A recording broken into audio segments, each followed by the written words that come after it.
Amor, odio y propaganda, la Guerra Fría. Una serie de 4 episodios con George Stroumboulopoulos. La lucha global por dominar la mente del mundo.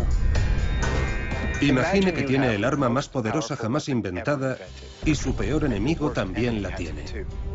Si cualquiera de ustedes la usa, podría significar el fin del mundo, literalmente. ¿Qué va a hacer? Eso es la Guerra Fría. Estados Unidos y la Unión Soviética quieren eliminarse el uno al otro, pero cada uno tiene que tener cuidado para no destruirse también a sí mismo. Por lo que luchan el uno contra el otro por cualquier medio a su alcance, y la propaganda es el arma más poderosa de todas. Es una competición implacable en todo tipo de campos: deportes, cultura, espacio exterior, incluso en la cocina. Es una guerra global, una lucha por conquistar los corazones de todos los seres humanos del planeta en un tiempo de amor, odio y propaganda. Amor, odio y propaganda, la Guerra Fría. Episodio 1, a la sombra del miedo.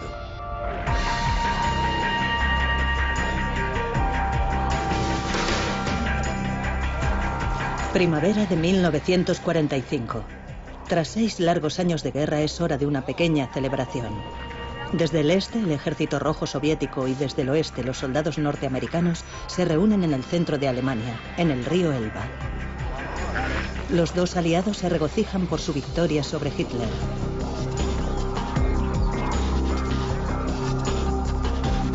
Aunque son extraños, hacen una fiesta como camaradas de armas.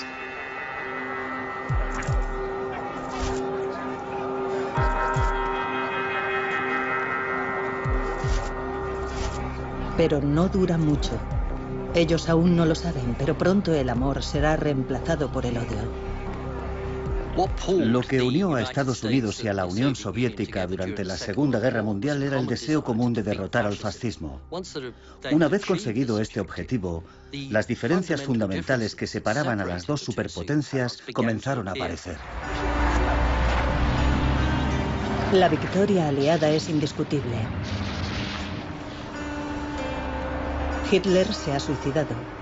Berlín, la capital del Tercer Reich, ha sido reducida a escombros. Sus ciudadanos están hambrientos y destrozados. El dictador soviético Joseph Stalin ganó a lo grande en la Segunda Guerra Mundial e intentó aprovechar al máximo su victoria, aunque eso significara reescribir la historia. En este documental, Stalin llega a Berlín. Los años de guerra han enseñado al líder soviético que a la hora de la propaganda, la verdad es opcional. Aun cuando Stalin nunca puso un pie en Berlín, hacer que la gente creyera que estuvo allí, en el lugar de la derrota de Hitler, es positivo para su imagen. Producido a petición suya y con guión del mismo Stalin, el documental lo presenta como al único arquitecto de la victoria aliada, un mensaje que se empeña en machacar en casa a la menor oportunidad. ¿Qué hemos ganado con esta guerra? Nuestra victoria es prueba de que el sistema político de los soviets ha triunfado y es fuerte. Stalin supervisa cada detalle de la producción. Él mismo elige al actor Mikhail Gelovani para el papel principal, aunque el actor medía más que el 1,63 m que medía el dictador. Y aunque les parezca una exageración, Stalin insiste en que el actor lo interprete como alguien jovial y afectuoso. ¡Larga vida a Stalin! Y de esta imagen, Stalin construye el culto a su personalidad como héroe de guerra y padrecito del pueblo. Paz y felicidad para todos vosotros, amigos míos. Gracias a toda la maquinaria de la propaganda, Stalin se convierte en el principal arquitecto de la victoria. Se convierte en el liberador de Europa, no en el ocupante, sino en el liberador. Stalin siempre daba la impresión de tenerlo todo bajo control, pero lo cierto es que está preocupado y se siente vulnerable. ¿Por qué? Pues porque los norteamericanos tienen un arma nueva de destrucción masiva muy poderosa y él no.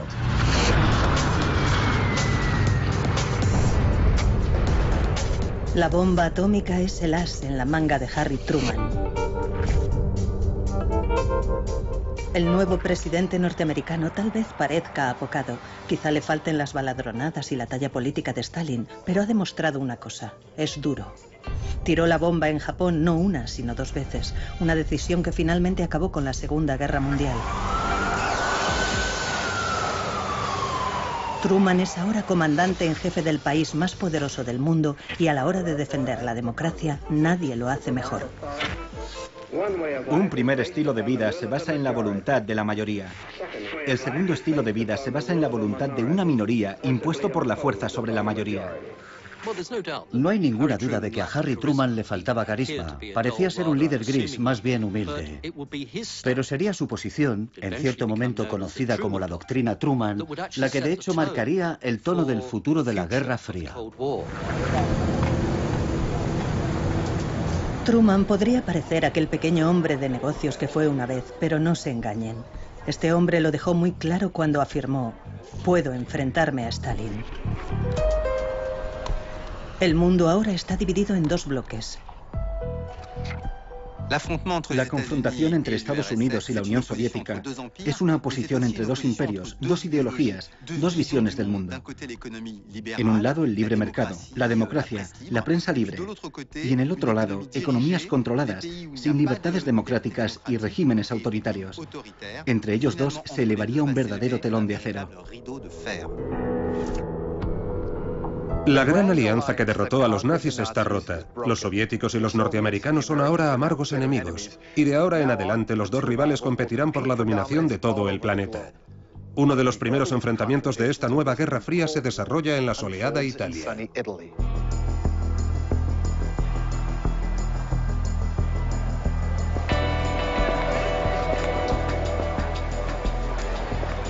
Este joven californiano no tiene ni idea de que está a punto de jugar un papel primordial en esta nueva guerra. Mark Wyatt tiene 27 años. Luchó con los marines en la Segunda Guerra Mundial. Vive en Washington y espera llegar a ser diplomático. Pero un amigo le dirige hacia una nueva profesión. Me dijo: mira, es estupendo si quieres degustar canapés y llevar pantalones de rayas. Pero si quieres hacer algo duro, será mejor que entres en la CIA. En la primavera de 1948, la nueva agencia de inteligencia norteamericana, la CIA, tiene un nuevo agente secreto, Mark Wyatt. Su primer destino, Italia. Su misión, impedir que los comunistas ganen las próximas elecciones nacionales. Su experiencia, bueno, ha visitado Italia antes de la guerra, le gusta el país, además su italiano no es del todo malo.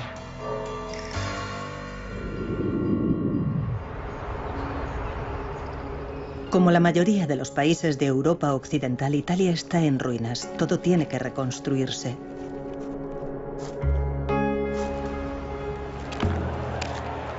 Después de años de sometimiento al régimen fascista de Mussolini, ahora el país está en peligro de caer en manos comunistas. El Partido Comunista Italiano emergió de la Segunda Guerra Mundial con una brillante reputación debida principalmente a su resistencia al fascismo. Fue el Partido Comunista Italiano el que hizo renacer la esperanza en el pueblo italiano, haciéndole continuas promesas sobre la reconstrucción del país.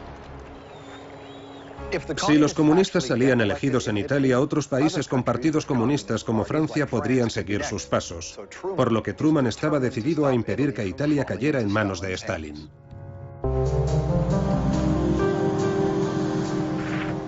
Tuvimos que crear un plan de acción encubierto para frustrar el avance soviético.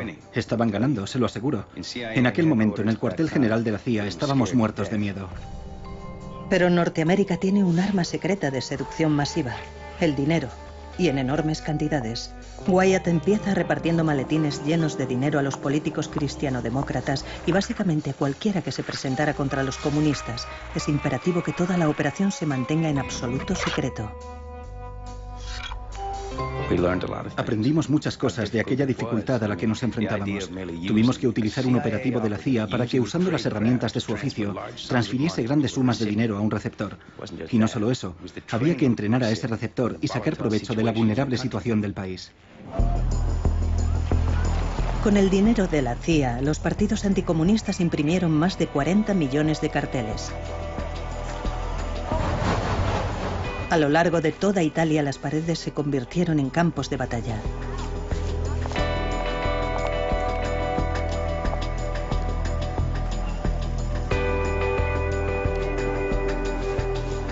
Noche y día, los mensajes de esperanza, miedo, amor, odio competían por el espacio, y aquella propaganda cubrió el país como un chabacano papel pintado urbano. Los comunistas tenían su propia fuente de financiación, Moscú. Todo esto estaba relacionado con el poder de los soviets y el de Norteamérica. Es la guerra por el poder. Incluso el Papa se involucró. Pío XII amenazó a los potenciales votantes comunistas con el arma más poderosa de la Iglesia Católica, la excomunión. Una victoria comunista era un verdadero peligro para la Iglesia, por lo que todos los sacerdotes, todas las asociaciones católicas se movilizaron en una campaña que parecía una guerra religiosa. De hecho, parecía una iglesia que iba a la guerra. La campaña se extendió más allá de las fronteras italianas.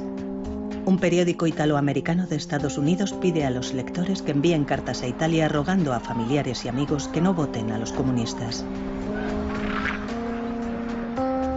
Os imploramos que no lancéis a nuestra bella Italia a los brazos de ese cruel y déspota comunismo. Tened fe en la probada amistad de Norteamérica. No reneguéis de la ayuda que esta nación continúa enviando. No destruyáis en un día el maravilloso trabajo que ya habéis hecho dirigiendo a Italia hacia su reconstrucción. Por vuestro propio bien y por aquellos que quieren vivir en paz, eliminad la amenaza del comunismo. La Iglesia Católica se percata de la iniciativa y redobla la campaña de propaganda. Los católicos envían 1 millón de cartas a Italia.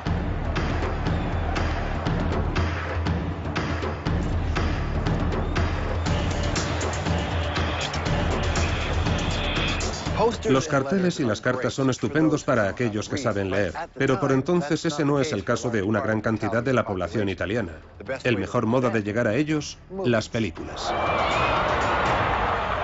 El uso de cines itinerantes yendo de un pueblo a otro fue muy importante.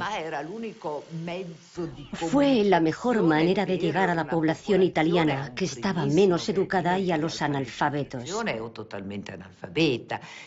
Y el uso de las imágenes en movimiento fue el mejor medio de extender la propaganda.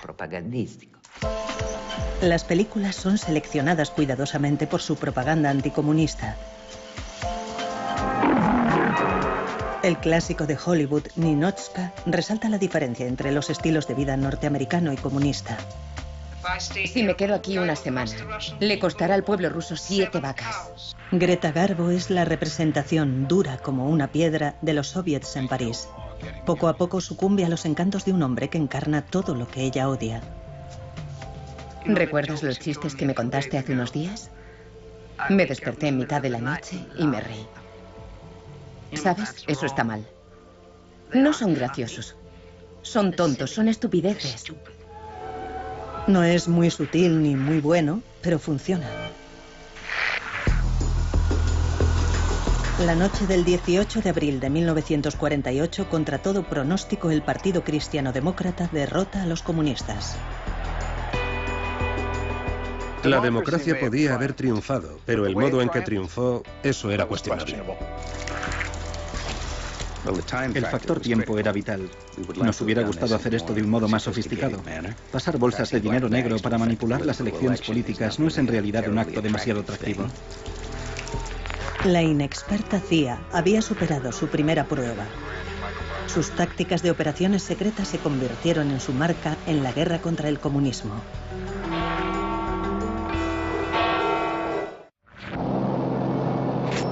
Mientras nos acercábamos a Berlín, habíamos estado entrando y saliendo de algodonosas masas de nubes blancas. De pronto, justo sobre Berlín, todo estaba despejado. Al mirar hacia abajo nos quedamos sin respiración. Nada de lo que había leído, oído o visto me preparó para esa visión de desolación y devastación que vi abajo. El contorno sombrío y roto de los edificios, una vez majestuosos, se extendía de un extremo de la ciudad al otro. Era una masa moteada de destrucción total.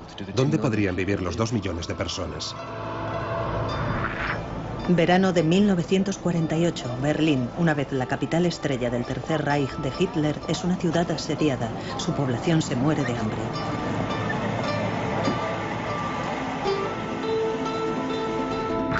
Gail Halvorsen y sus camaradas de armas de las fuerzas aéreas norteamericanas van en una misión: impedir que Berlín caiga en las manos de Stalin.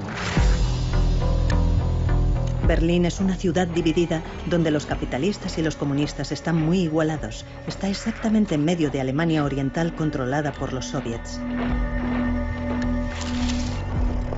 Para Stalin, la presencia de sus antiguos aliados es insoportable, pero tiene un plan para hacer que hagan sus maletas y se vayan de la ciudad. Durante la noche del 23 de junio, los rusos apagan las luces. También bloquean todas las carreteras y líneas ferroviarias a la ciudad.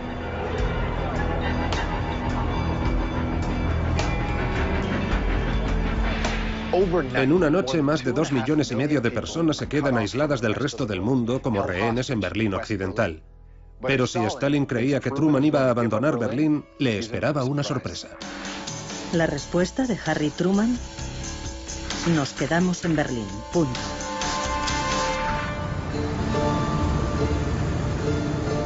Los norteamericanos conciben un astuto plan: el puente aéreo de Berlín. Cada 60 segundos un avión aterriza en Berlín, las 24 horas del día, llueva o haga sol. Es la mayor operación aérea de asistencia jamás llevada a cabo. El control del tráfico aéreo se coreografía con una precisión de ballet.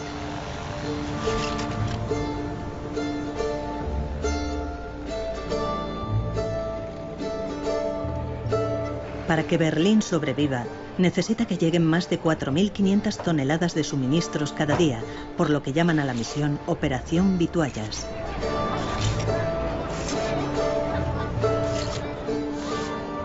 Al intentar bloquear Berlín, Stalin está probando la determinación de los aliados occidentales. Y en este sentido, Berlín se convierte en una especie de microcosmos de la Guerra Fría en general. Sin embargo, Stalin estaba corriendo un enorme riesgo, porque si el puente aéreo de Berlín triunfaba, aquello significaría un enorme golpe de propaganda para Occidente.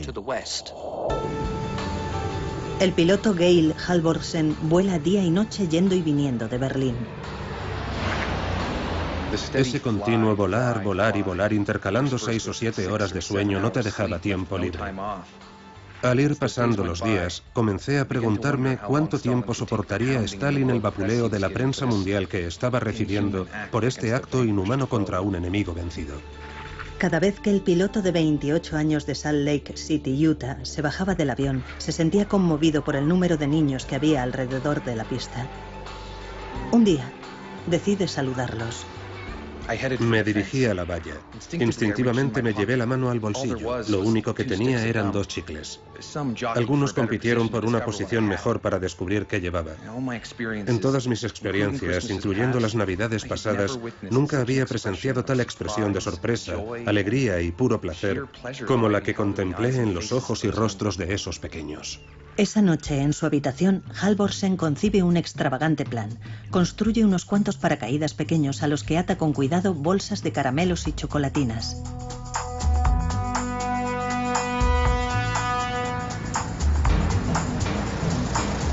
En su siguiente vuelo, Halvorsen deja caer su dulce carga sobre las afueras de Berlín. Es un éxito instantáneo. Para los niños se convierte en el bombardero de dulces.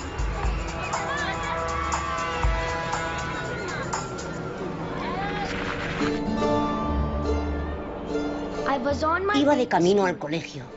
De pronto todo el mundo empezó a gritar y a señalar al cielo. Los paracaídas se hicieron cada vez más grandes, hasta que uno aterrizó justo enfrente de nosotros. Todos los niños corrieron a recogerlo, y lo único que me preocupaba era coger algo para mí. Al principio, Halvorsen estaba actuando por su cuenta con la ayuda de un puñado de amigos pilotos. Era su manera de llevar un poco de felicidad a los niños de Berlín. Pero cuando uno de los paracaídas de caramelos aterrizó a los pies de un periodista alemán, la noticia dio la vuelta al mundo. A Georg Halvorsen le ordenaron volver a Nueva York. Al principio cree que va a recibir una reprimenda por lanzar dulces, pero le esperaba una sorpresa. En cuanto aterriza, es asaltado por los medios, incluidas las cadenas de televisión. El bombardero de dulces es famoso al instante. De la noche a la mañana, Georg Halvorsen se convierte en la imagen del éxito del puente aéreo de Berlín. La máquina de propaganda norteamericana se pone en marcha y marca los primeros pasos en la nueva Guerra Fría. El mensaje de los norteamericanos es claro. No solo podemos mantener viva a la gente de Berlín, incluso podemos llevarles dulces. En otras palabras, el bloqueo soviético va a fracasar. El bloqueo de Berlín por parte de Stalin duró 11 meses antes de que por fin se rindiera. Truman había evaluado a su enemigo y desafió el farol de Stalin.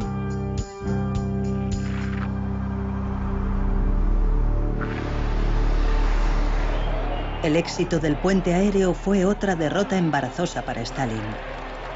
Añadida a las desastrosas elecciones italianas, al comunismo no le está yendo muy bien. Para darle un poco de brillo a su propia imagen, Stalin pasa a la ofensiva con una campaña de propaganda. Quiere hacer creer a su pueblo que están viviendo la buena vida. Una venta difícil. La Segunda Guerra Mundial ha dejado a la Unión Soviética hecha un desastre.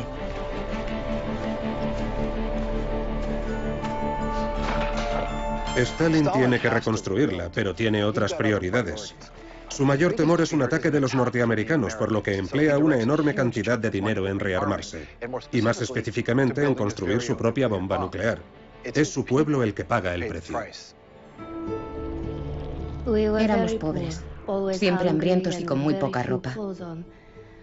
Cuando estaba en cuarto curso, recibí un cupón para un vestido, pero no había vestidos en la tienda, así que mi madre compró una funda de almohada con el cupón y me hizo un vestido de verano. Angelina Busueva, de 10 años de edad, vive en Perm, a 1.400 kilómetros al este de Moscú. Comparte un apartamento de 11 metros cuadrados con su madre, su hermana, su hermano y su abuela, además de su tía, su tío y 2 primos.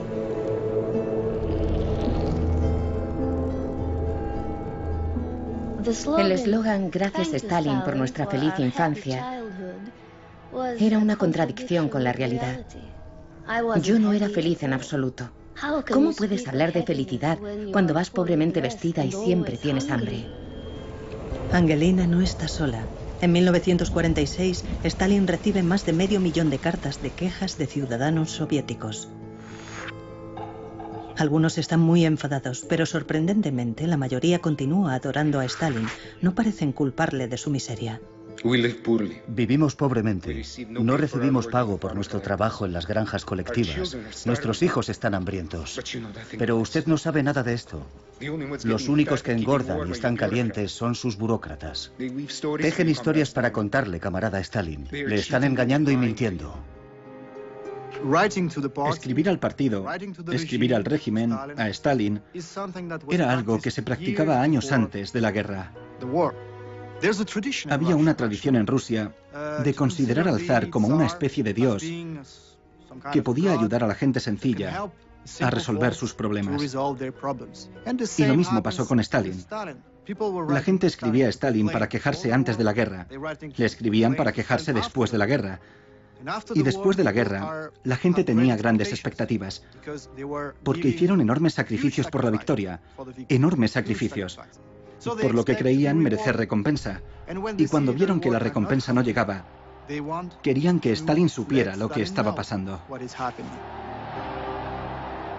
Mientras el pueblo soviético clamaba por pan, Stalin les dio películas, e incluso tuvieron que pagar por verlas.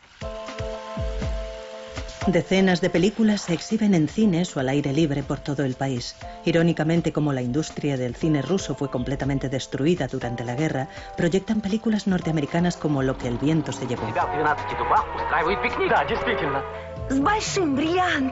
Это будет кольцо с самым большим бриллиантом.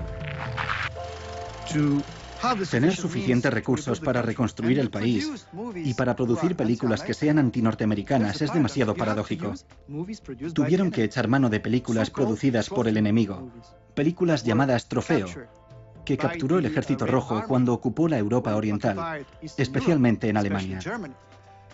Así que exhibían películas norteamericanas como Tarzán o la serie de Tarzán, proyectadas en los cines soviéticos después de la guerra. Y por supuesto, a la gente le encantaba ver esas películas. Las veían muchas veces. Y el dinero fluía hacia el presupuesto oficial soviético. Parte de ese dinero fue empleado en reconstruir la industria del cine soviético, que puede ponerse en marcha para producir cine de propaganda soviética. Pero mucho de ese dinero fue directamente a la investigación nuclear soviética. El 29 de agosto de 1949, desde un avión sobre el desierto de Kazajistán, la Unión Soviética detonó su primera bomba nuclear.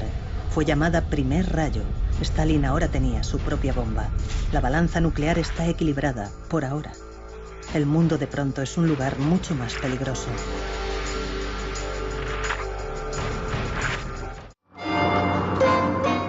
Estados Unidos está floreciendo como nunca hasta entonces. El consumismo es el rey, mientras la prosperidad del país alcanza nuevas cotas. Casas nuevas, coches nuevos, electrodomésticos nuevos. La clase media norteamericana ahora tiene los medios para comprar cualquier cosa que desee. Este es el sueño norteamericano. En 1947, el constructor de inmuebles William Levitt tiene una idea brillante. Quiere crear un nuevo estilo de vida para miles de familias norteamericanas en un entorno protegido. Construye Levittown, la primera urbanización de casas prefabricadas de Norteamérica, completándola con chalés y casas de campo. La idea es que estas zonas residenciales sean la espina dorsal de la nación. Un hombre con su propia casa y su propio jardín no puede ser comunista. Tiene demasiadas cosas que hacer. Al mismo tiempo que miles de familias establecen sus hogares en las urbanizaciones, la televisión está haciendo su debut. Los programas a menudo reflejan la vida en las urbanizaciones, los valores norteamericanos y toda la felicidad que el dinero puede comprar. La televisión se convierte en el medio ideal para difundir propaganda del estilo de vida norteamericano. Papá lo sabe todo. Te extrañamos en la cena, cariño. Siento que trabajaras hasta tan tarde. Parece que todo el mundo en Springfield tenía hoy problemas de seguros. La televisión, probablemente más que ninguna otra cosa, fue responsable de proponer y consolidar en las mentes norteamericanas el ideal de la familia nuclear. Lo que en realidad es un fenómeno excepcional. Pero la televisión también comienza a mostrar contenidos más perturbadores. Imágenes del primer conflicto armado de la Guerra Fría. Corea. Por un lado, Stalin y sus camaradas comunistas quieren tomar el control del país. Por el otro, Estados Unidos quiere detener la propagación del malvado imperio comunista. Norteamérica en este momento estaba librando una guerra en Corea contra el comunismo y por primera vez la televisión estaba llevando este acontecimiento hasta las casas de los norteamericanos ordinarios.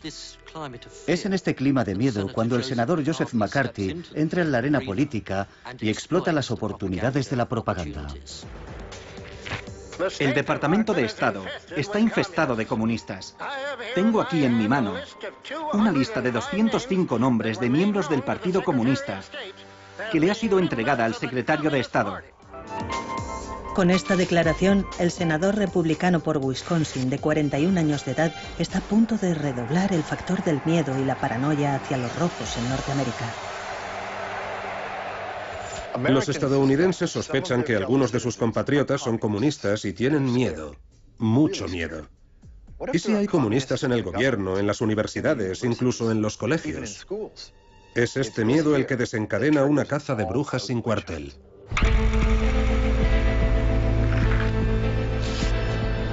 La caza de brujas comunistas está en marcha y habrá muchas bajas.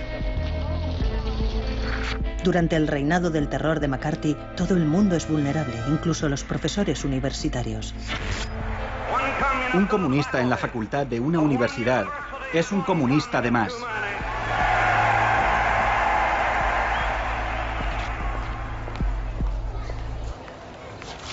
Los poderes establecidos contra mí eran ejercidos por idiotas y la caza de rojos no desafió mis creencias, desafiaba mi libertad. Desafiaba la libertad de todos nosotros. Chandler Davis, de 25 años de edad, era profesor de matemáticas en la Universidad de Michigan. Como muchos académicos e intelectuales norteamericanos, provenía de una familia abierta a los ideales comunistas. Incluso fue miembro del partido durante unos cuantos años. Pero esos tiempos quedan atrás cuando le convocan ante el Comité de Actividades Antinorteamericanas. Le preguntan si es o alguna vez ha sido miembro del Partido Comunista. Le piden que revele los nombres de colegas que pudieran ser comunistas. Chandler ejerce su derecho constitucional y se niega a responder. Le encuentran culpable de desacato y le sentencian a 6 meses de prisión. Él apela, pero el daño ya está hecho. Dejé de ir a mi despacho. No veía tanto a mis amigos. Y como la gente pensaba que el caso estaba perdido y no tenía esperanza, me apartaron de mi trabajo y de mis amigos. Me sentí abandonado. Me sentí completamente solo. Él no es el único que pagó ese precio. Su mujer, Natalie, estaba estudiando historia francesa y preparando un viaje a Francia hasta que le retiraron el pasaporte. Estaba totalmente abatida. Estaba destrozada. Además, estaba embarazada en aquel momento. Mi reacción inmediata fue de conmoción. Había imaginado un proyecto verdaderamente emocionante en Francia y no podía hacerlo.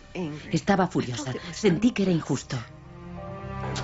Chandler Davis entra en la lista negra y le echan del trabajo.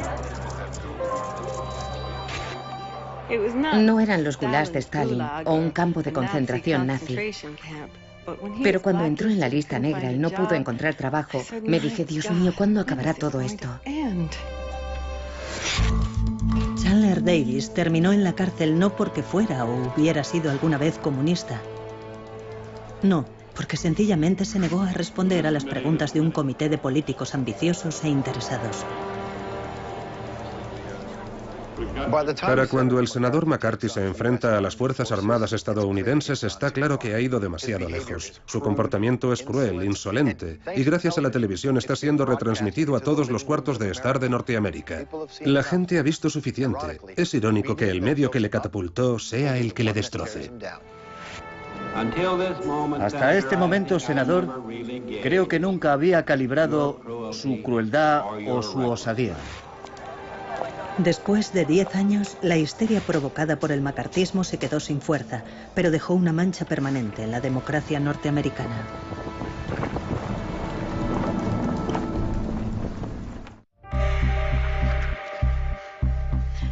Fuimos acusados 14 cabezas de turco, acusados de todos los pecados y todos los males, víctimas forzadas a expiar, sacrificados en el altar del socialismo.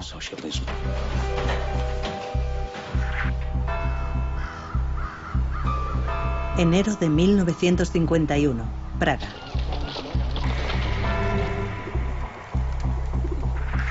A Arthur London le están siguiendo, y él lo sabe. Mientras sus hijos juegan en el jardín, London sale de la casa familiar con un fuerte presentimiento. Me fui con pesar. La última imagen de mi mujer y mis hijos siempre estará conmigo. El 28 de enero, los peores temores de London se hicieron realidad. No es un arresto, es un secuestro a plena luz del día en un vecindario residencial. 6 hombres armados salieron de 2 coches, me sacaron de mi asiento, me esposaron y me metieron en el primer coche que luego arrancó.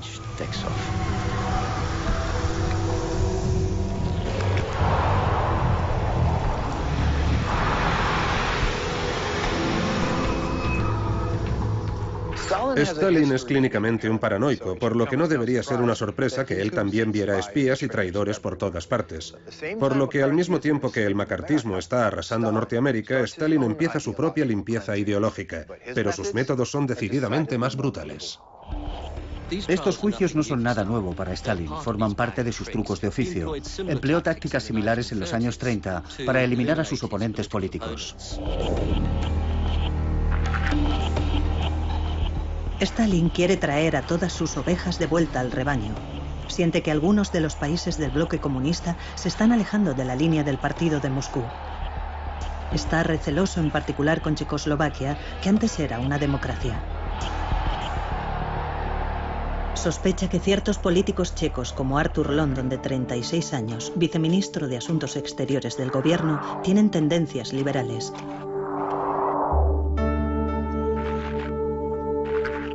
London no está solo. Es uno de los 14 oficiales checos de alto rango que son arrestados y acusados de traición. Lo más extraño es que él y su mujer, Liz Rickle, han sido comunistas acérrimos desde el primer día. Nací en una familia obrera y desde la infancia había visto a mis padres sacrificarlo todo por nosotros. Mi padre decía que había que luchar para cambiar el mundo. Teníamos una confianza absoluta en el Partido Comunista.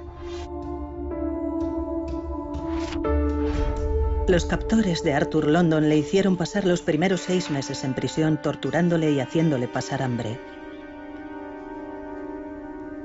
Los oficiales le amenazaban con un juicio secreto tras el que prometían que sería ahorcado.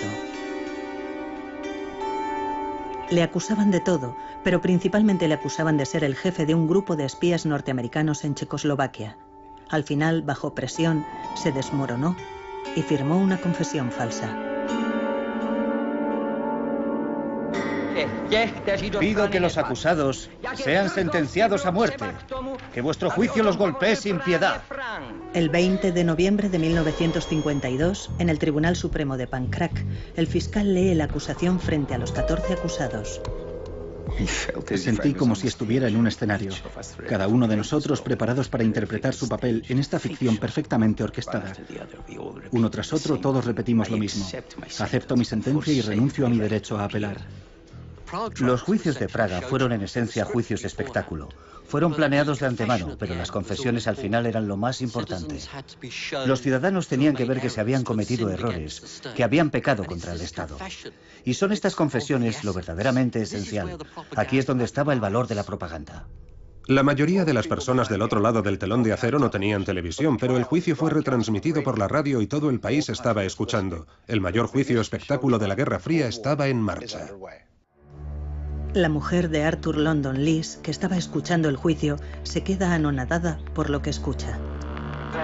El montaje es tan perfecto, la propaganda tan bien orquestada que Liz, de hecho, está dividida entre la fe en su marido y la lealtad al Partido Comunista.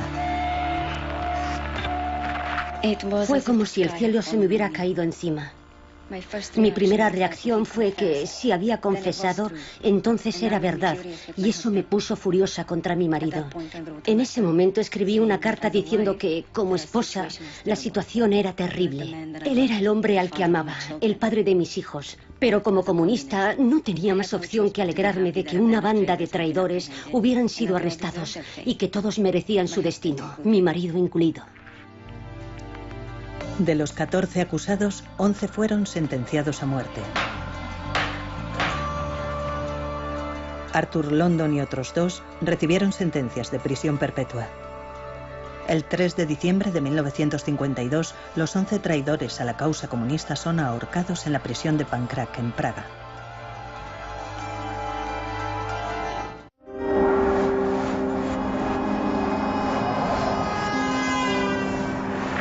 El 5 de marzo de 1953, Moscú. Joseph Stalin, el hombre que ha dirigido a la Unión Soviética con puño de hierro durante 25 años, ha muerto.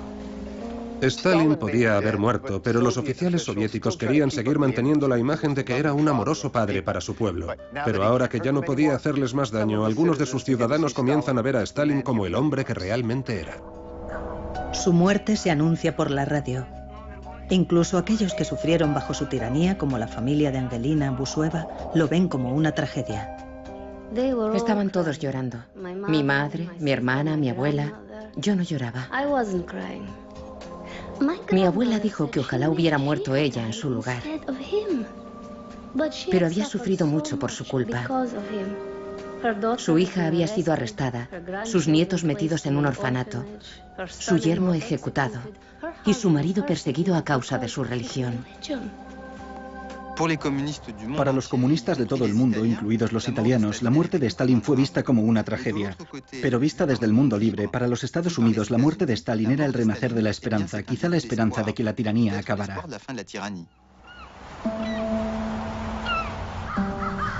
Tras la muerte de Stalin, mejoraron las condiciones de la detención de Arthur London, aun cuando seguía condenado a cadena perpetua. Su mujer Liz le visita regularmente y cada vez que va le lleva tabaco y papel para cigarrillos.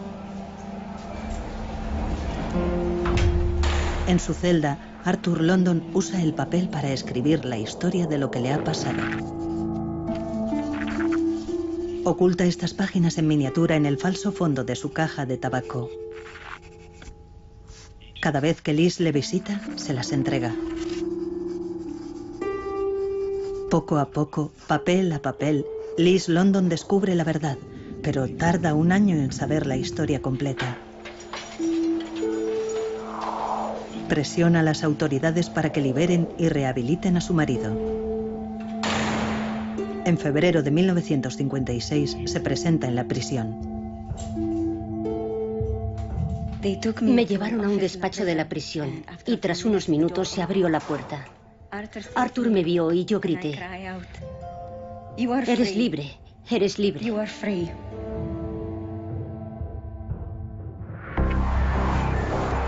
Pocos meses antes de la muerte de Stalin, Harry Truman había salido de la escena política. Podía haberse presentado otra vez a las elecciones presidenciales de 1952, pero con 68 años de edad eligió retirarse. El hombre que hizo agachar la mirada a Stalin dejaría su marca en la historia del mundo. Supongo que la historia recordará mi mandato presidencial como los años en que la Guerra Fría comenzó a ensombrecer nuestras vidas. Harry Truman pasó a la historia como el único hombre que ha usado una bomba nuclear como arma. Pero también entendió que la bomba podría significar el fin de la humanidad. Lo que vemos en el periodo temprano de la Guerra Fría es que la propaganda está dominada por el miedo a la aniquilación nuclear. Pero lo que también se demuestra es que la propaganda es una especie de sustituto del campo de batalla tradicional asociado con las guerras anteriores. La propaganda se ha convertido en una herramienta ideológica y llegará a ser algo más importante incluso en el siguiente periodo.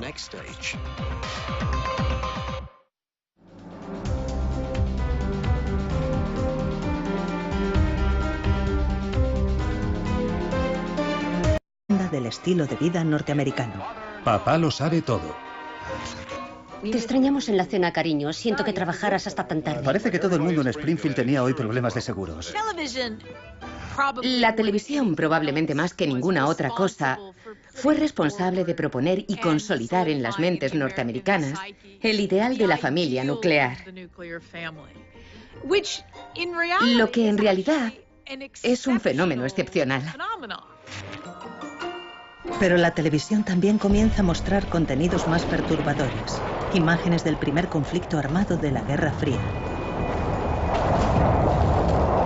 Corea. Por un lado, Stalin y sus camaradas comunistas quieren tomar el control del país. Por el otro, Estados Unidos quiere detener la propagación del malvado imperio comunista. Norteamérica en este momento estaba librando una guerra en Corea contra el comunismo y por primera vez la televisión estaba llevando este acontecimiento hasta las casas de los norteamericanos ordinarios. Es en este clima de miedo cuando el senador Joseph McCarthy entra en la arena política y explota las oportunidades de la propaganda. El Departamento de Estado está infestado de comunistas. Tengo aquí en mi mano una lista de 205 nombres de miembros del Partido Comunista que le ha sido entregada al secretario de Estado. Con esta declaración, el senador republicano por Wisconsin, de 41 años de edad, está a punto de redoblar el factor del miedo y la paranoia hacia los rojos en Norteamérica. Los estadounidenses sospechan que algunos de sus compatriotas son comunistas y tienen miedo, mucho miedo. ¿Y si hay comunistas en el gobierno, en las universidades, incluso en los colegios? Es este miedo el que desencadena una caza de brujas sin cuartel.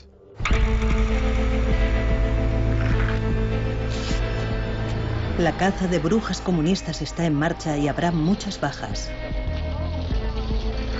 Durante el reinado del terror de McCarthy, todo el mundo es vulnerable, incluso los profesores universitarios.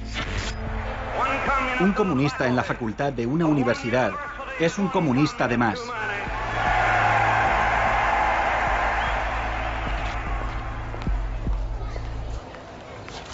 Los poderes establecidos contra mí eran ejercidos por idiotas y la caza de rojos no desafió mis creencias, desafiaba mi libertad. Desafiaba la libertad de todos nosotros. Chandler Davis, de 25 años de edad, era profesor de matemáticas en la Universidad de Michigan. Como muchos académicos e intelectuales norteamericanos, provenía de una familia abierta a los ideales comunistas. Incluso fue miembro del partido durante unos cuantos años. Pero esos tiempos quedan atrás cuando le convocan ante el Comité de Actividades Anti... Era vital. Nos hubiera gustado hacer esto de un modo más sofisticado. Pasar bolsas de dinero negro para manipular las elecciones políticas no es en realidad un acto demasiado atractivo. La inexperta CIA había superado su primera prueba. Sus tácticas de operaciones secretas se convirtieron en su marca en la guerra contra el comunismo.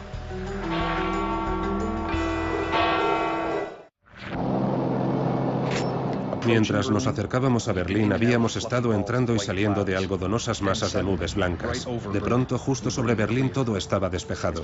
Al mirar hacia abajo nos quedamos sin respiración. Nada de lo que había leído, oído o visto me preparó para esa visión de desolación y devastación que vi abajo. El contorno sombrío y roto de los edificios, una vez majestuosos, se extendía de un extremo de la ciudad al otro. Era una masa moteada de destrucción total. ¿Dónde podrían vivir los 2 millones de personas?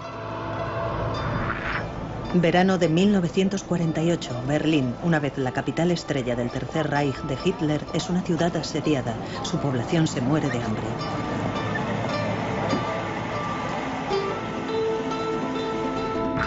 Gail Halvorsen y sus camaradas de armas de las fuerzas aéreas norteamericanas van en una misión: impedir que Berlín caiga en las manos de Stalin.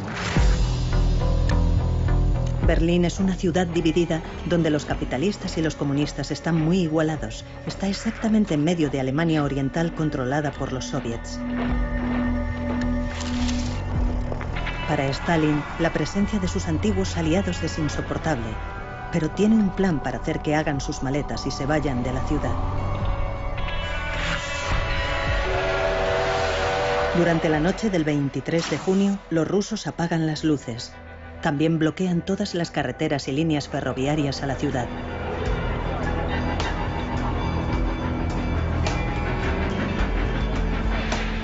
En una noche, más de 2,5 millones de personas se quedan aisladas del resto del mundo como rehenes en Berlín Occidental.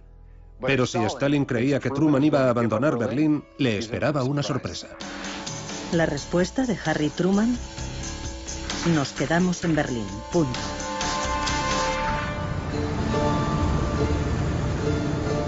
Los norteamericanos conciben un astuto plan: el puente aéreo de Berlín.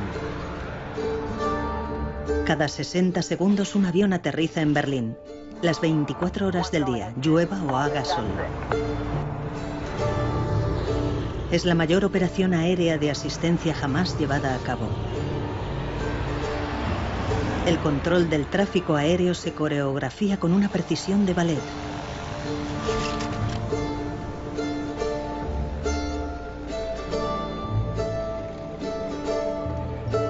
Para que Berlín sobreviva, ideal para difundir propaganda del estilo de vida norteamericano. Papá lo sabe todo. Te extrañamos en la cena, cariño. Siento que trabajaras hasta tan tarde. Parece que todo el mundo en Springfield tenía hoy problemas de seguros. La televisión, probablemente más que ninguna otra cosa, fue responsable de proponer y consolidar en las mentes norteamericanas el ideal de la familia nuclear. Lo que en realidad es un fenómeno excepcional. Pero la televisión también comienza a mostrar contenidos más perturbadores. Imágenes del primer conflicto armado de la Guerra Fría. Corea. Por un lado, Stalin y sus camaradas comunistas quieren tomar el control del país. Por el otro, Estados Unidos quiere detener la propagación del malvado imperio comunista. Norteamérica en este momento estaba librando una guerra en Corea contra el comunismo y por primera vez la televisión estaba llevando este acontecimiento hasta las casas de los norteamericanos ordinarios. Es en este clima de miedo cuando el senador Joseph McCarthy entra en la arena política y explota las oportunidades de la propaganda. El Departamento de Estado está infestado de comunistas. Tengo aquí en mi mano una lista de 205 nombres de miembros del Partido Comunista que le ha sido entregada al secretario de Estado. Con esta declaración, el senador republicano por Wisconsin, de 41 años de edad, está a punto de redoblar el factor del miedo y la paranoia hacia los rojos en Norteamérica. Los estadounidenses sospechan que algunos de sus compatriotas son comunistas y tienen miedo, mucho miedo. ¿Y si hay comunistas en el gobierno, en las universidades, incluso en los colegios? Es este miedo el que desencadena una caza de brujas sin cuartel.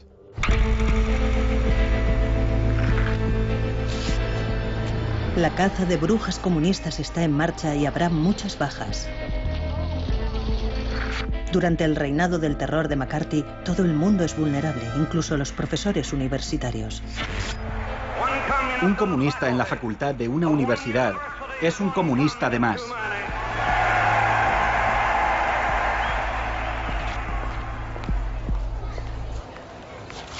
Los poderes establecidos contra mí eran ejercidos por idiotas y la caza de rojos no desafió mis creencias, desafiaba mi libertad. Desafiaba la libertad de todos nosotros. Chandler Davis, de 25 años de edad, era profesor de matemáticas en la Universidad de Michigan. Como muchos académicos e intelectuales norteamericanos, provenía de una familia abierta a los ideales comunistas. Incluso fue miembro del partido durante unos cuantos años. Pero esos tiempos quedan atrás cuando le... Así que exhibían películas norteamericanas como Tarzán o la serie de Tarzán, proyectadas en los cines soviéticos después de la guerra. Y por supuesto, a la gente le encantaba ver esas películas. Las veían muchas veces. Y el dinero fluía hacia el presupuesto oficial soviético. Parte de ese dinero fue empleado en reconstruir la industria del cine soviético, que puede ponerse en marcha para producir cine de propaganda soviética. Pero mucho de ese dinero fue directamente a la investigación nuclear soviética. El 29 de agosto de 1949, desde un avión sobre el desierto de Kazajistán, la Unión Soviética detonó su primera bomba nuclear. Fue llamada Primer Rayo. Stalin ahora tenía su propia bomba. La balanza nuclear está equilibrada, por ahora. El mundo de pronto es un lugar mucho más peligroso.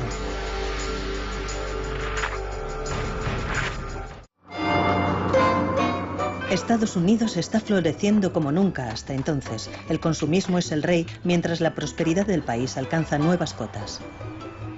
Casas nuevas, coches nuevos, electrodomésticos nuevos. La clase media norteamericana ahora tiene los medios para comprar cualquier cosa que desee. Este es el sueño norteamericano.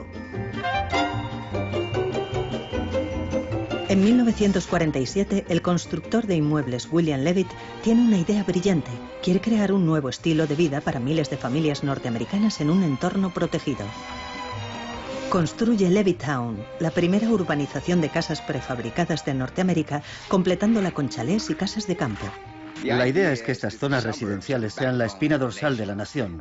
Un hombre con su propia casa y su propio jardín no puede ser comunista. Tiene demasiadas cosas que hacer.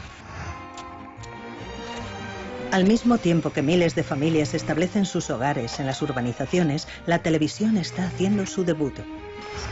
Los programas a menudo reflejan la vida en las urbanizaciones, los valores norteamericanos y toda la felicidad que el dinero puede comprar. La televisión se convierte en el medio ideal para difundir propaganda del estilo de vida norteamericano.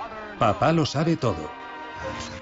Te extrañamos en la cena, cariño. Siento que trabajaras hasta tan tarde. Parece que todo el mundo en Springfield tenía hoy problemas de seguros. La televisión, probablemente más que ninguna otra cosa, fue responsable de proponer y consolidar en las mentes norteamericanas el ideal de la familia nuclear. Lo que en realidad es un fenómeno excepcional. Pero la televisión también comienza a mostrar contenidos más perturbadores. Imágenes del primer conflicto armado de la Guerra Fría. Corea. Por un lado, Stalin y sus camaradas comunistas quieren tomar el control del país. Por el otro, Stalin.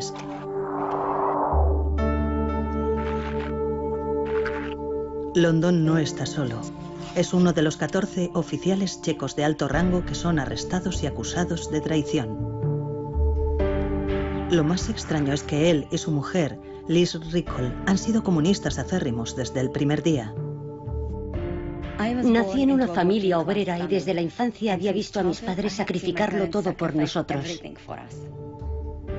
Mi padre decía que había que luchar para cambiar el mundo.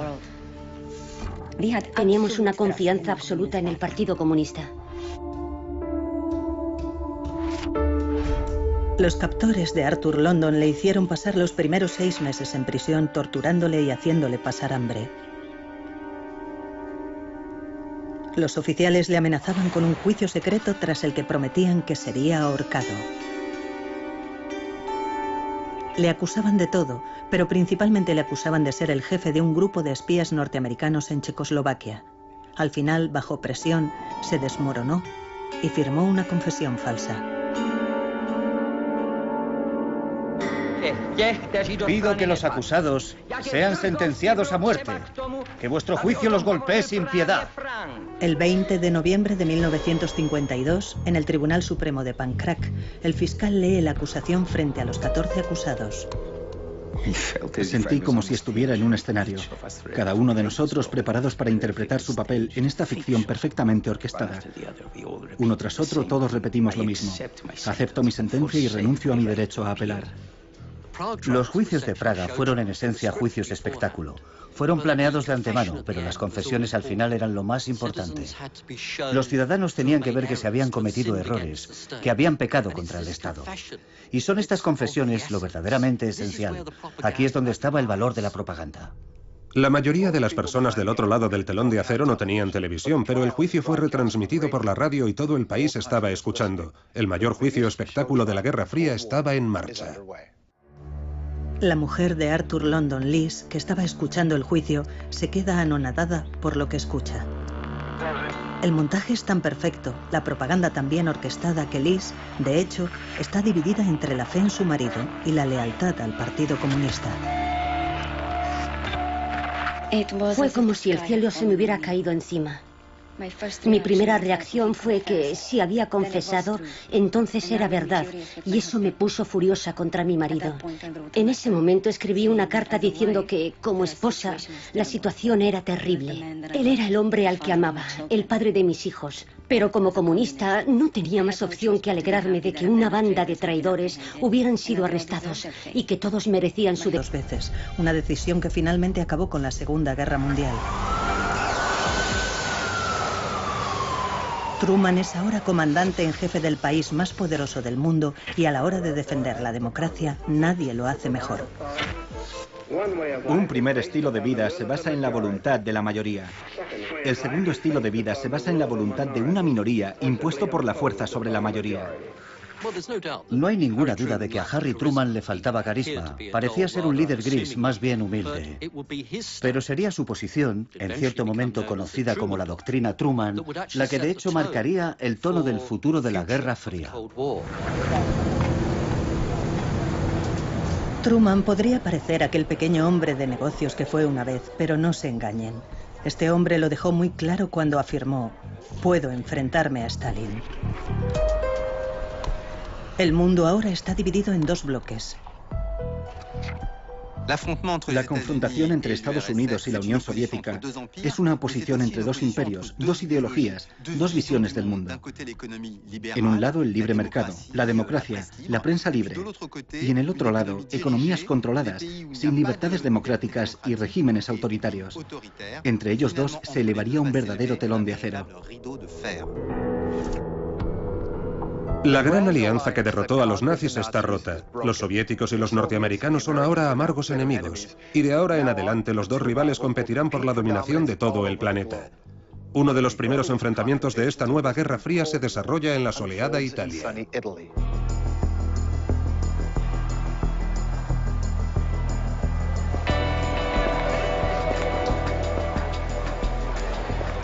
Este joven californiano no tiene ni idea de que está a punto de jugar un papel primordial en esta nueva guerra. Mark Wyatt tiene 27 años. Luchó con los marines en la Segunda Guerra Mundial. Vive en Washington y espera llegar a ser diplomático. Pero un amigo le dirige hacia una nueva profesión.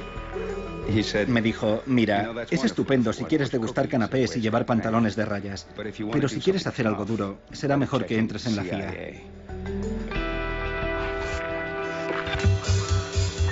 En la primavera de 1948, la nueva agencia de inteligencia norteamericana, la CIA, tiene un nuevo agente secreto, Mark Wyatt. Su primer destino, Italia. Su misión, impedir que los comunistas ganen las próximas elecciones nacionales. Su experiencia, bueno, ha visitado Italia antes de la guerra, le gusta el país, además su italiano no es del todo malo.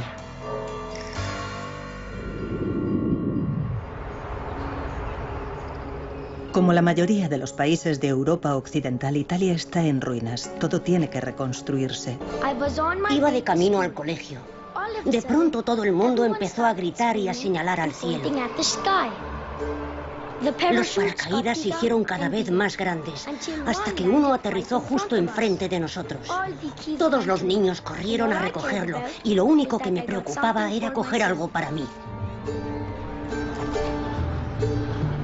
Al principio, Halvorsen estaba actuando por su cuenta con la ayuda de un puñado de amigos pilotos. Era su manera de llevar un poco de felicidad a los niños de Berlín.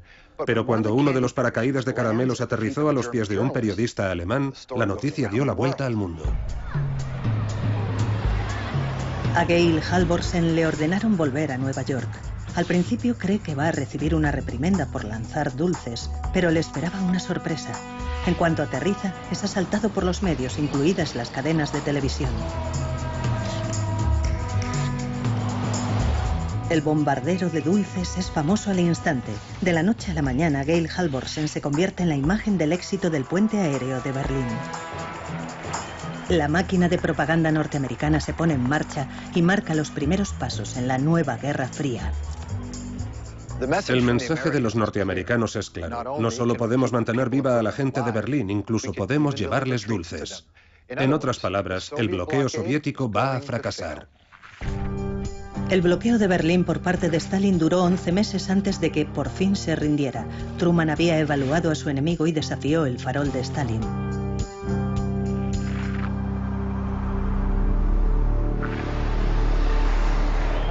El éxito del puente aéreo fue otra derrota embarazosa para Stalin. Añadida a las desastrosas elecciones italianas, al comunismo no le está yendo muy bien.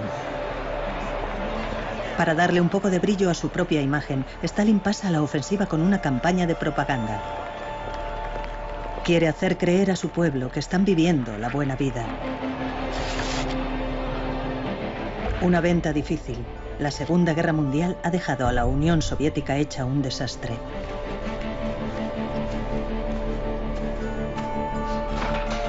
Stalin tiene que reconstruirla, pero tiene otras prioridades.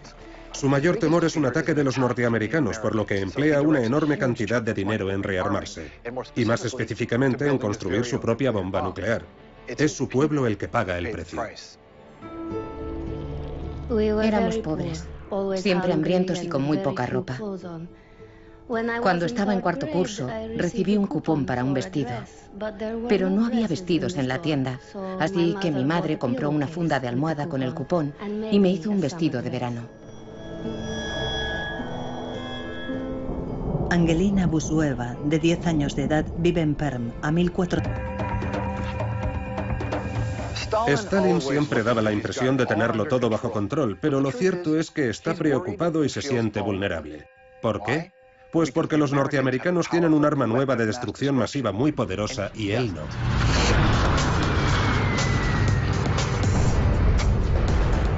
La bomba atómica es el as en la manga de Harry Truman. El nuevo presidente norteamericano tal vez parezca apocado. Quizá le falten las baladronadas y la talla política de Stalin, pero ha demostrado una cosa: es duro. Tiró la bomba en Japón no una, sino 2 veces. Una decisión que finalmente acabó con la Segunda Guerra Mundial. Truman es ahora comandante en jefe del país más poderoso del mundo y a la hora de defender la democracia, nadie lo hace mejor. Un primer estilo de vida se basa en la voluntad de la mayoría. El segundo estilo de vida se basa en la voluntad de una minoría impuesto por la fuerza sobre la mayoría. No hay ninguna duda de que a Harry Truman le faltaba carisma. Parecía ser un líder gris, más bien humilde. Pero sería su posición, en cierto momento conocida como la doctrina Truman, la que de hecho marcaría el tono del futuro de la Guerra Fría. Truman podría parecer aquel pequeño hombre de negocios que fue una vez, pero no se engañen. Este hombre lo dejó muy claro cuando afirmó: puedo enfrentarme a Stalin. El mundo ahora está dividido en dos bloques. La confrontación entre Estados Unidos y la Unión Soviética es una oposición entre dos imperios, dos ideologías, dos visiones del mundo. En un lado el libre mercado, la democracia, la prensa libre, y en el otro lado economías controladas, sin libertades democráticas y regímenes autoritarios. Entre ellos dos se elevaría un verdadero telón de acero. La gran alianza que derrotó a los nazis está rota. Los soviéticos y los norteamericanos son ahora amargos enemigos. Y de ahora en adelante los dos rivales competirán por la dominación de todo el planeta. Uno de los primeros enfrentamientos de esta nueva Guerra Fría se desarrolla en la soleada Italia.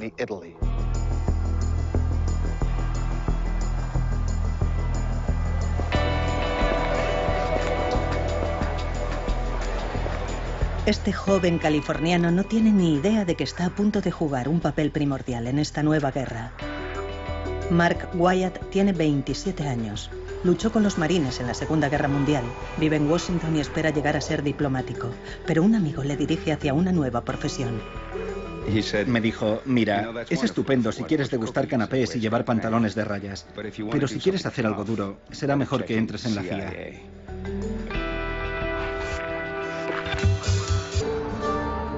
Cada 60 segundos un avión aterriza en Berlín. Las 24 horas del día, llueva o haga sol. Es la mayor operación aérea de asistencia jamás llevada a cabo. El control del tráfico aéreo se coreografía con una precisión de ballet.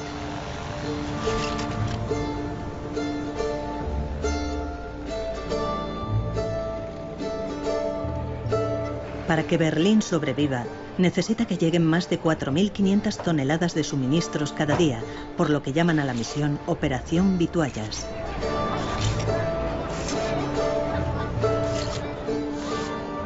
Al intentar bloquear Berlín, Stalin está probando la determinación de los aliados occidentales.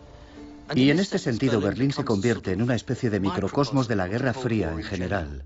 Sin embargo, Stalin estaba corriendo un enorme riesgo, porque si el puente aéreo de Berlín triunfaba, aquello significaría un enorme golpe de propaganda para Occidente. El piloto Geil Halvorsen vuela día y noche yendo y viniendo de Berlín. Ese continuo volar, volar y volar, intercalando 6 o 7 horas de sueño, no te dejaba tiempo libre. Al ir pasando los días, comencé a preguntarme cuánto tiempo soportaría Stalin el vapuleo de la prensa mundial que estaba recibiendo por este acto inhumano contra un enemigo vencido. Cada vez que el piloto de 28 años de Salt Lake City, Utah, se bajaba del avión, se sentía conmovido por el número de niños que había alrededor de la pista. Un día, decide saludarlos. Me dirigí a la valla. Instintivamente me llevé la mano al bolsillo. Lo único que tenía eran 2 chicles. Algunos compitieron por una posición mejor para descubrir qué llevaba. En todas mis experiencias, incluyendo las navidades pasadas, nunca había presenciado tal expresión de sorpresa, alegría y puro placer como la que contemplé en los ojos y rostros de esos pequeños. Esa noche, en su habitación, Halvorsen concibe un extravagante plan. Construye unos cuantos paracaídas pequeños a los que ata con cuidado bolsas de caramelos y chocolatinas.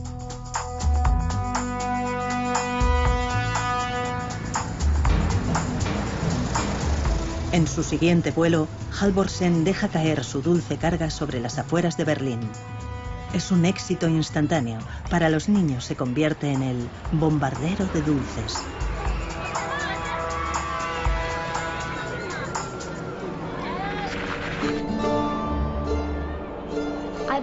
Iba de camino al colegio.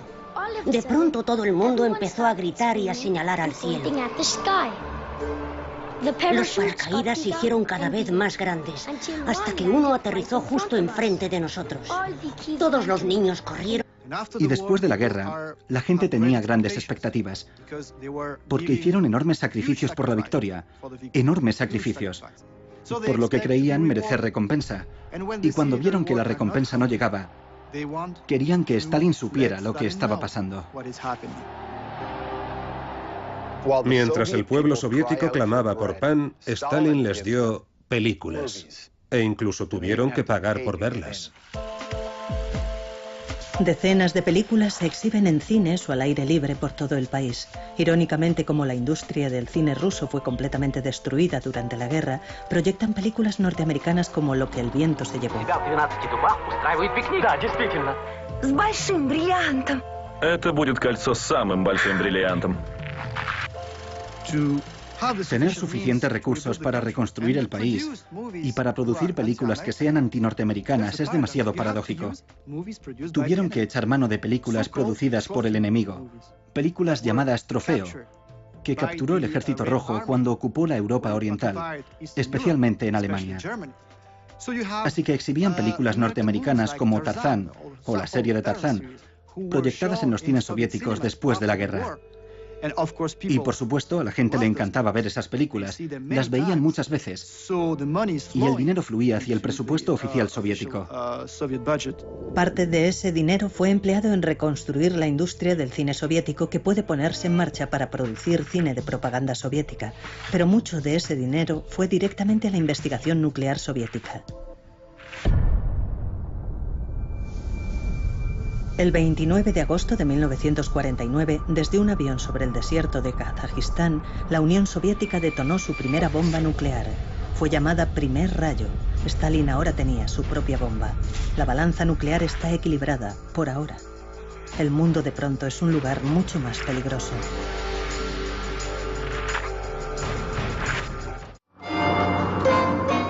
Estados Unidos está floreciendo como nunca hasta entonces. El consumismo es el rey, mientras la prosperidad del país alcanza nuevas cotas. Casas nuevas, coches nuevos, electrodomésticos nuevos. La clase media norteamericana ahora tiene los medios para comprar cualquier cosa que desee. Este es el sueño norteamericano. En 1947, el constructor de inmuebles William Levitt tiene una idea brillante. Quiere crear un nuevo estilo de vida para miles de familias norteamericanas en un entorno protegido. Construye Levittown, la primera urbanización de casas prefabricadas de Norteamérica, completándola con chalés y casas de campo. La idea es que estas zonas residenciales sean la espina dorsal de la nación. Un hombre con su propia casa y su propio jardín no puede ser comunista. Tiene demasiadas cosas que hacer.